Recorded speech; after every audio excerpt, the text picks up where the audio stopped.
In this video, we're going to take a look at the Toyota Supra from its birth and see what its history has been.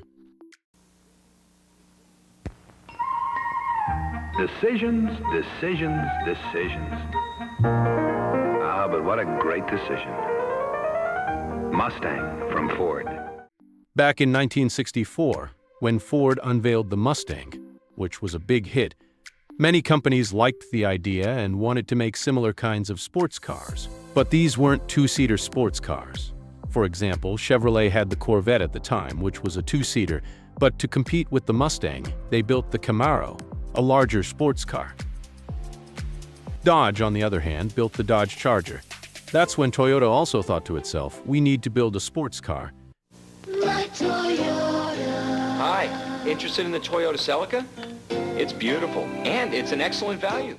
And so, in 1970, Toyota made the Celica. The Celica soon went to the US, but people didn't like the name, so the Japanese decided to change it for the American market.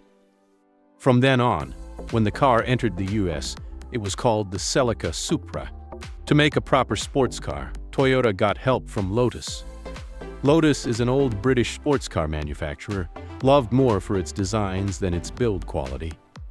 So Toyota told Lotus, "You handle the design, and we'll make the technical parts."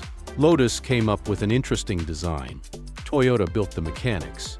And together they created a solid sports car. Not only did it gain fame in the US market, but it also became popular worldwide. For 1981, the Toyota Celica Supra gets recharged. In 1981, Toyota released the new Supra, the second generation, called the A50. Americans didn't like the A50 name and called it the Mark II instead. You might think Americans were being picky, but that wasn't really the case. Anyone wanting to sell cars in the US had to adapt names for the market to make them catch on. The Mark II entered the market but was treated like just another sports car. 2 doors, some speed, but nothing too special. You shaped it in your mind. Total performance. Now. Then in 1986, Toyota completely redesigned the Supra and released the Mark III. This one attracted more attention, especially the twin-turbo model with the 1JZ engine.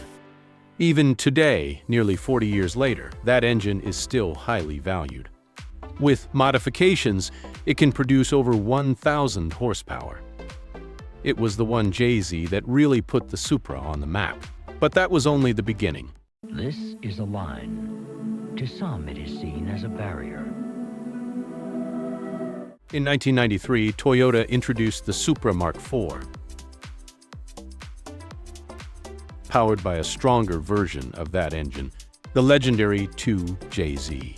People who could afford the car often modified it, replacing the twin turbos with a single giant turbo to push power past 1,000 horsepower.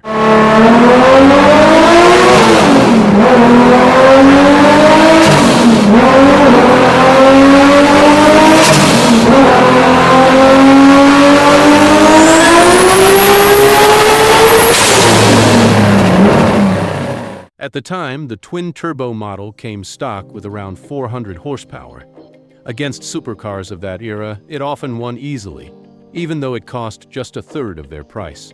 Despite the Mark IV being Toyota's most successful sports car, production in the US stopped in 1998, just 5 years after its release, and 4 years later it was discontinued worldwide. You might ask why such a successful car was dropped. Well, building cars like this wasn't profitable. They were expensive to make with very little profit margin.